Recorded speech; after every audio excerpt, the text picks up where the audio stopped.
All right, guys, welcome back. Let's dive into these asks. I've been seeing a Caroler account saying there's a possible new Carol or Carol show. I could see Carol having a spin-off herself like Daryl did, but I don't see them making it like Daryl Dixon. I can see Carol having her own arcs. She always did well with individual storylines. I love Melissa and hope she would have her own show, but I'm tired of the talk for romantic Carol. Well, as I said in my last video, because there was a comment about it, we know that she's going to be taking some time off. So if they're going to do a Carol spinoff, it's not going to be for a while. And honestly, I too, like you, I love Melissa. I love Carol's character, but I don't really see them giving her a show that's entirely hers. Even though she does have, obviously, a very strong fan base. I don't know. She's also the kind of character that that her character works better when she's interacting with other people, especially because Carol can make some questionable decisions. And she's very interesting. And I love her character on the show, but just her being off by herself, I don't think that would draw much of an audience. Obviously, it would the people who really love Carol, who are her biggest fans. But we've also established realistically that they're a relatively small slice of the fandom, which is different than with Daryl, right? I mean, Daryl is arguably the most popular character in the entire fandom, so that's why it's different. And then, yeah, obviously it's not going to be a Carol with YL because we already know that Daryl's off going to be doing something else. They're going to do the reunion show. And honestly, I do think that when they do the reunion show, I think Carol will be there. Even if she doesn't leave Spain right away, even if, Melissa's taking some time off, I think we're going to see her at some point. I don't think they're going to kill her off or just leave her forever in Spain. They'll do something to respect Melissa so that she can take the time off that she wants. But if she wants to continue on the show, I think they will always allow her to do that because they want her there. So yeah, I think this is probably a bit of fantasy for this account, and they're hoping that this will be the case, but I really doubt that this is going to be something that we'll see. I think if anything, down the road, Carol will just come back to the main reunion show, and we'll see her again there. So yeah, interesting, but I would say probably not.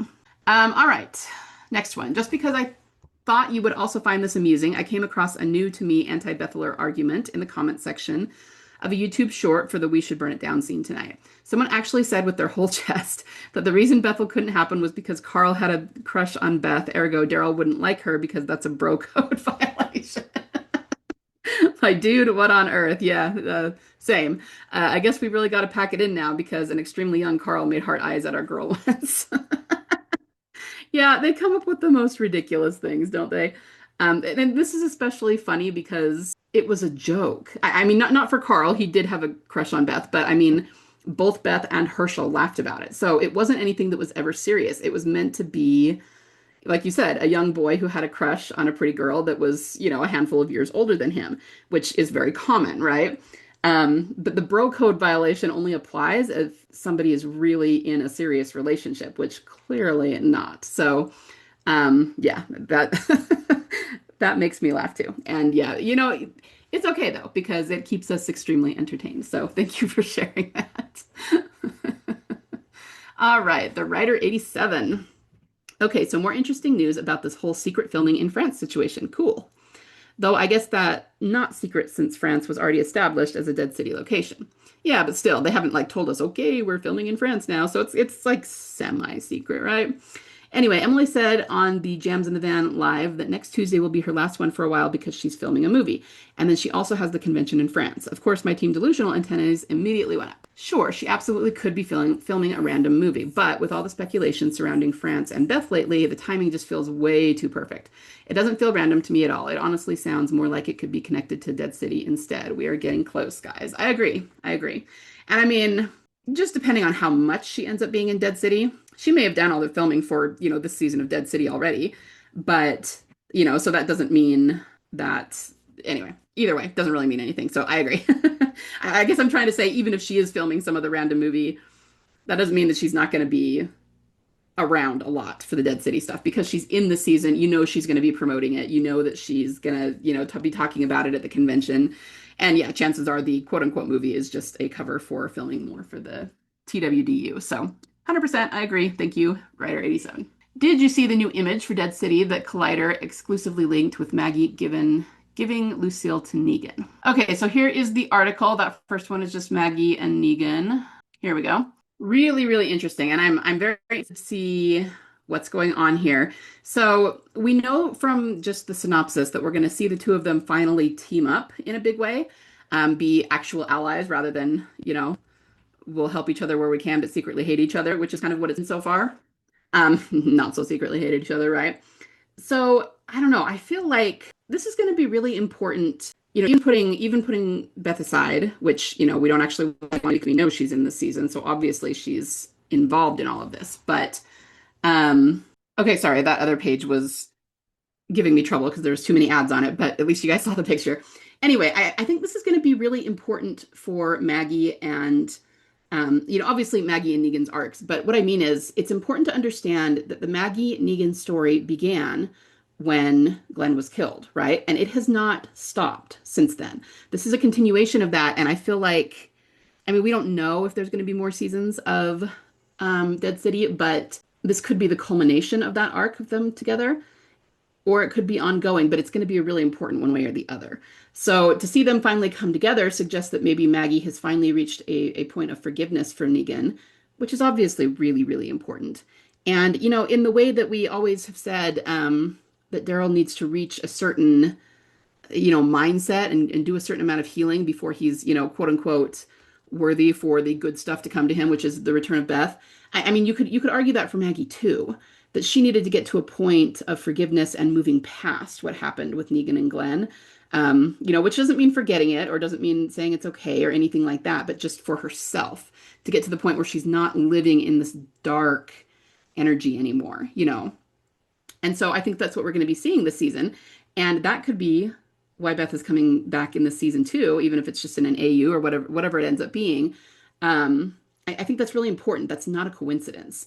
So it's going to be really interesting to see, I think, the way that they roll out, their arcs in this season and what they mean and what they come to. I even wonder, I think I said this to my fellow theorists, but I wonder, especially because we're going to see Beth in it, I wonder if we will finally get an explanation for what the writers were going for when they had Maggie not searching for Beth in season 5. Because, we all know the fandom freaked out about that. We're like, stupid Maggie, why isn't she searching for her sister? But I really think that that's part of her internal arc, and they've just never explained what exactly she was thinking there and what exactly they were going for. And I wonder if we'll finally get that. So I'm actually really excited for this season. Not only, I mean, obviously, because we're going to see Beth, like that's the biggest thing, but also to see where they go with this and what it means overall. I mean, I can, I could do a deep dive into Maggie like I've done, recently, but I would actually rather wait to see this season before I do, because I think everything that happens in it is going to be really important. So, I mean, in terms of her giving Lucille to Negan, I mean, that could mean a lot of different things symbolically. Obviously, Lucille was a weapon of destruction, right? And death and gore and murder. So maybe she is giving that to him, to show that she wants him to kill for her or to help her kill. But I think it's a lot deeper than that too. I mean, it's like she's actually okay with this weapon, and this is the weapon that killed Glenn. So that's a big deal for her to be giving that to him. But it could be a symbol of forgiveness. It could have something to do with his wife, because obviously the bat was named after her. And so I don't know, like there's a lot of different ways they could go with it, and maybe it's a little bit of everything. But like I said, I just keep saying, I'm really excited to see this and to watch it play out, and so that we can do some analysis of it. Like, I think it's going to be really, really interesting and really fun. So thanks for sending that in. I probably would not have seen that article if you hadn't sent that to me. All right, Obadella 2. Finally, some news. Release date and trailer dropped for Dead City. First thing, the trailer. I've not had a chance to fully analyze it, but look what the first shot is. A one-eyed Statue of Liberty. Is it just me, or were they going like, hey there, TD, here you go, we got you? Yes, I agree. Release date is 7/26, and we will have 8 episodes. So if rumor is true that the Daryl Dixon season 4 premiering 1 week after Dead City 3 finishes, so 9/20, I believe, for Daryl Dixon. They've also been releasing media articles finally, and what are all of them highlighting? That there is going to be a significant AU portion to the season. But despite that, none of them are mentioning Beth at all, even though it's obviously known she shot AU sequences. They are hiding it. Wow, what an exciting time to be in this fandom. I agree. And that is weird, right? That they would say, oh yeah, we're going to have a lot of AU in here, but we're not going to say who's in it. Well, we already know who's in it, So that is really strange that they're being tight-lipped about that. Yeah, so me and my fellow theorists discussed this a little bit. I mean, the missing eye is really interesting, but there's also a missing nose here. And I don't know, the missing nose just makes it look like something dead because when you see a skeleton, it's got that hole where the nose is, but a nose isn't made of bone. So this does kind of look like something like that. So I don't know if we looked into some of the possible symbolic explanations for not having a nose. Yeah, maybe I should do that, read those to you right now before we move on. Okay, so um in terms of the nose stuff, we have like W.D. Way saying if someone kind of touches the side of their nose, isn't that a nod to understanding? Or a that's right, I agree. And then I looked it up on like Google, but then Gladriel Jones put it in here and it's pretty much the same thing that Google said. So the only thing I would think of at first was the Sphinx, the Egyptian statue, which is famously missing its nose. Nobody knows what happened to it. It's a mystery. The Sphinx was also a riddler. It often twisted the truth, told riddles. So this is perhaps another interesting reference to riddles in the plot. Something smells off. There's also Ozymandias, which is a Percy Shelley poem. The poem is about how kings always fall and civilizations always decline, and how this is reflected in a statue with its nose having been defaced. I find that to be extremely relevant. The fact that the walker is also missing her nose could communicate that the city and its people are both in decay. Separate from the intern, the intern is AI, by the way. That's what we call AI in our group. The AI is our intern that helps us dig up research, right? Starting with the shot of the Statue of Liberty could be a reference to France, as the statue was a gift from France. The serious symbolism could be a clue that a return will take place in France. The intern also brought up disease, which I found very interesting because the main disease it referenced was leprosy. Flesh-eating bacteria will often consume the nose if left untreated. The bubonic plague is another flesh-eating bacteria that was referenced in Alaska, the episode in which Dwight and Sherry reunite. And I also just thought of some puns, i.e. someone knows too much, someone being nosy. And then I also thought of a story I heard years ago in history class, a group of nuns who cut their noses off. This was in the Middle Ages. The reason was because there was some plunderers coming through. I think they might have been Vikings, but I can't remember for sure. And the plunderers were raping most of the women. So these nuns cut off their noses to make themselves look undesirable in the hopes that they wouldn't be raped. And actually, in this case, it worked. The plunderers were so grossed out by how disfigured the women were that they left them alone. So this is just the remnant of a strange medieval story, but many people believe it's the origin of the phrase cut off your nose to spite your face. So we were just talking about the different the different nose possibilities, right? Gladriel Jones says, so interesting about the nuns. That's the kind of little horror story somebody in TWD might tell secondhand, like that one where Maggie stumbled upon the guy pushing a shopping cart and she had to kill him and found all these women who'd had their eyes and limbs removed and they were all pregnant. Like just horrifying. And yeah, smelling as a metaphor is often affiliated with sensing danger or sensing something being off, like if it smells fishy or when people say this whole thing stinks or this doesn't smell right. Smell is a powerful survival tool. If the Statue of Liberty has lost her nose, the whole city might not be smelling what's coming. So just to get an idea of how we love to geek out on the symbolism, right? Mhm. So yeah, I don't have a whole lot more to say about the trailer. You guys can go watch the trailer. I mean, it's really good. It's really cool. But it's also not any massive smoking guns. Like the Statue of Liberty is probably the best, thing we see in it that we can find a lot of symbolism for. So yeah, thank you for that. And I agree. It's a very exciting time to be in the fandom. I'm happy to be here. All right. So next one, I was just watching Emily on Jasmine Van and she finally addressed the TWD mini album. She said the songs are all done, which we've known for a year, but that she still needs the summer to get everything in order. The plan is now to release it end of July or August. I wonder what else is happening then. I mean, again, to play devil's advocate, once they realized that she was going to be in Dead City, it just kind of makes sense promotionally to release the album at the same time. So you can argue that. But then there's all the other stuff, her return and why is she doing the album now as opposed to 5 years ago and all of that. So yeah, definitely interesting. And it does show, once again, that something did change in their planning because she was planning to release the album at the end of last year.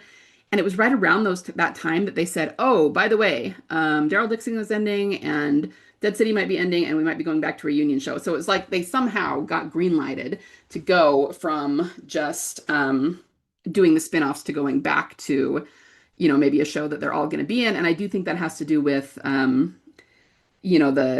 time limit on the what do you call it on the agreement running out.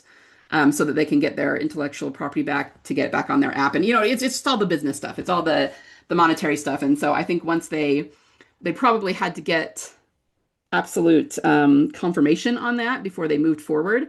Because once they have confirmation on that, then they're going to be moving forward with new agreements, right? And new contracts and things. So once they have that, then they're like, okay, now we can announce this. Now we can actually move toward this. And at that point, they probably went, okay, Emily, we're not going to release the album yet. We're going to wait until, you know what I mean? So you can just see that everything kind of changed behind the scenes, not in a bad way, just the direction in which they're moving and the structure of how they're doing the show. So yeah, I think this is really good confirmation that we were right about that and that this is what's happening. It's what you need to pay attention to, guys, right? All right, next one. Apparently, Chris Hardwick is coming back to AMC, but with a podcast instead of the original Talking Dead. Although, if a reunion show in any capacity is coming sooner rather than later, I could see him starting back with that and then already being back on payroll for Talking Dead 2.0. I hope so. I really enjoyed the Talking Dead. I loved watching it afterward. I know not everybody did. Not nearly as many people watched it as tuned into the show, but I really liked The Talking Dead. I thought it was fun. Supposedly, it will be 12 episodes that are each an hour long. I assume you mean his podcast, which would give plenty of time to go over big things in the TWD verse, say if characters come back. And I think it's called I Think You're Overthinking It, which, come on. Can you please have members of Team Delusional on your podcast, Chris, so that we can talk about how much we overthink it? That would be fantastic. Yeah, that's cool. I might check out his podcast because I like podcasts. I listen to quite a few of them, and I like Talking Dead and Walking Dead and all things TWDU. So cool. I will definitely check out that link. Next one, the TWD news drops have started dripping. Yes, they have. I'm familiar with Amy Garcia from Dexter and Lucifer, though she was a lot younger then, so I'm pumped TWD got her. But it's the description of her new character for Dead City that really jumps out to me. Garcia will play Renata, a disarmingly charming leader with a natural ability to win people over with her optimism and convivial personality. Now, who does that sound like? And she and Maggie are going to be close. Interesting. Yeah. Yeah, I think I know Amy Garcia too, if I'm thinking of the right person. Yeah, I do know who she is.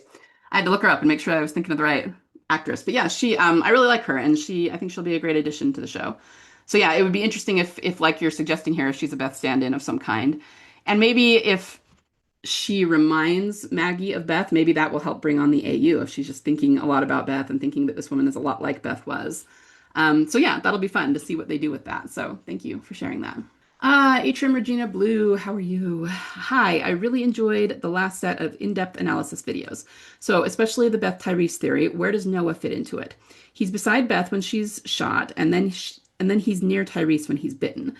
Both Beth and Ty are in these specific places because of him. By the way, I don't blame Noah at all, but he then dies later for Nicholas as a brutal sacrifice. Nicholas later sacrifices himself for Glenn. If Glenn hadn't been killed by Negan, he wouldn't owe Maggie. Noah was unsure if he wanted to keep going in 510. Eventually, we see him being interested in architecture, building things long-term for the future, and after that decision, he dies. But what does that mean for Beth's legacy? Why all the symbols around Noah, such as his name, his shirts, the Lollipop Guild, and in the current shows, the season 5 replay, are we looking for another Noah? Oh, this is loaded. I might skip over this. So this is a really loaded question. I don't know that I'm going to be able to answer it right now today, just because I want to think about it a little bit more. And I could probably get my fellow theorists to key in on it too. We have looked at Noah a little bit, and there are lots and lots of theories around him. And maybe I need to do more of a deep dive into him. So the main thing with Beth, I think, is that Noah is, even though he's a good character, so I don't mean this in a critical way, he is also set up as a weak character. It's important that, he was there for a year and never even tried to escape until Beth was there to help him. So between the two of them, she was much stronger than he was and much more independent. And again, he's a nice guy. Like, he's a good character. It's not me being critical of him as a person, but in terms of survival, he clearly didn't think he could survive on his own. And then, at least we got to give him credit for going with Rick's group rather than staying at Grady. But then when he was with them, he really thought he was going to die. You know what I mean? Like you said, he just wasn't a big survivor. So he did, finally seem to be getting better at Alexandria. And I think in a lot of ways, his sacrifice was almost, so you could look at it a few different ways.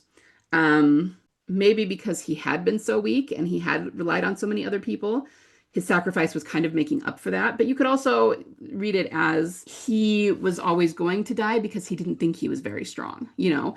I mean, I don't know if there would have been a way for him and Glenn to get out of there without Noah having sacrificed himself, but he didn't really try. You know what I mean? Strong people would be more like, no, no, no, we're going to figure it out. We're going to get out. And if we can't, we're going to go down fighting. But you could see it as giving up. And I know that sounds really negative because he did sacrifice himself for Glenn, and that was very noble. I'm not saying it wasn't. But he also wasn't fighting to stay alive himself all that much. So it just depends on how you want to look at it because you could see it from either way. And then, as you say, he dies for Nicholas as a brutal sacrifice, and Nicholas sacrifices himself for Glenn because I do think the same thing about Nicholas. Nicholas was getting better because Glenn was helping him, and he was starting to get to be to a point where maybe he's going to be a character that you actually like, and then this happened and he sacrificed himself. And he and Glenn were definitely set up as one of those weak versus strong duos, that we've seen so often. So he much like Noah was getting better, and down the road, if he'd survived, he might have become very strong and become a character that we all really loved. But because the crap hit the fan and they were surrounded by walkers, there just wasn't time for him to become that. And in the attitude or the mindset that he was in, he just wasn't there yet. So, I mean, because no one actually killed Nicholas, he took himself out. You know what I mean? So it's showing the weak versus strong. And that's the basic thing that I think about Noah's role. I'm sure it's way more detailed and way more nuanced than that. And it could, in terms of, you asked about the symbols, like his shirt and everything. I think that there's a lot of that because I think he also represents the weak part of Beth that really did die at Grady. I mean, not her, but the weakness in her died so that she could become strong. And I think that Noah represents that to a great extent, and that might be why they use him for so much of the symbolism. There might be other reasons too. Like I said, it's very detailed and very nuanced. And I'm sure we could read more into it, and maybe I need to do a deep dive into him. Are we looking for another Noah? Probably, because I don't know exactly what role he will play in the story, and maybe we should be on the lookout for that as we head into Dead City. But think about it this way. He at least helped Carol and Daryl reference where Beth was for sure. I mean, they were already looking at the hospital. They had kind of figured it out, or at least, they didn't know 100% she was there, but it was the lead that they had and they were going to investigate. And so they would have figured out eventually she was there because she was. But he was able to tell them, yes, 100% she's there. And that feels like a template that they will replay. So I'm sure there will be someone to fill that role. But I don't know what it will look like. So, forgive me for not having a more in-detailed answer, but I will come back to this. I won't delete this yet. I will either do a deep dive, or I will have my fellow theorists weigh in on it. And I'll also try to link. I've done things, metas about Noah in the past. I don't know how many, and it might be kind of hard to find because it might be embedded in other metas. But I will see if I can find anything to link to add. Things we've said about him in the past, which some of the things we've said about him in the past, we may not think anymore because we've learned more. But I do think he was an important character. I mean, it's important that he was there for Beth's arc at Grady. And then he was there a little bit after that, but only a few episodes. He clearly wasn't meant to be part of Team Family's arc moving forward, and or to have really his own arc, in a big way. Which means that he was there pretty much just for Beth's arc, and therefore that his character was just there for that and was entangled in that, which suggests that he's important to her and her arc. So I do think that we'll be seeing him in this type of character in some iteration again, but we'll just have to wait and see. So I will come back to this. I will try to give you a better answer, but that's what I have off the top of my head. Okay, last one for today. Hope things are going well. We miss you all. Thank you. Do you have any specific hopes for San Diego Comic-Con this year? Obviously, we've got until the end of July, but given how AMC tends to have the cast show up for that event in previous years, I'm sure we could come up with quite a wish list between Dead City, Daryl Dixon reunion rumors. If, not in particular, you asked any specific hopes. I try not to put too much expectations on this kind of thing. It's always fun, and there's always stuff that comes out of it that I like to watch. But, it also hinges a lot on people's schedules and whether they can make it. And in terms of Emily, I mean, I could see it either way because we know she's going to be on Dead City. Maybe they'll have her there. And it would be like plausible because they'll be like, no, she's guest starring. That's why she's here. There's no other reason, and so they could. But at the same time, if we haven't seen her yet, maybe they won't, you know. So I don't know. If we see her in a big way in, I mean, we know we'll see her in Dead City, but if it like very heavily suggests her being alive outside of the AU on Dead City, then I can imagine they would want her to be there promoting. But if they don't do that, then maybe not. So, like I said, I don't like to do too many expectations because I can see it going either way, and I'm just here for it either way. So, not in particular. I'm just over here waiting for stuff to unfold, and I hope we have an amazing summer and an amazing year for Team Delusional because stuff's coming at us fast, and we've waited a long time for this. So, here's hoping. All right, that is it for today. And like I said before, I'm still getting those Still and Alone videos out to you. I have not forgotten. They are coming, I promise. I will get them out definitely before Dead City, actually, probably in the next week or two. So yeah, we will just move forward and keep just eating up all of the updates and little information drips that they give us and wait for Dead City to arrive. So thank you guys so much for being here with me. I appreciate all of you. I love all of you and everything you send in, and thank you so much. And I will talk to you soon.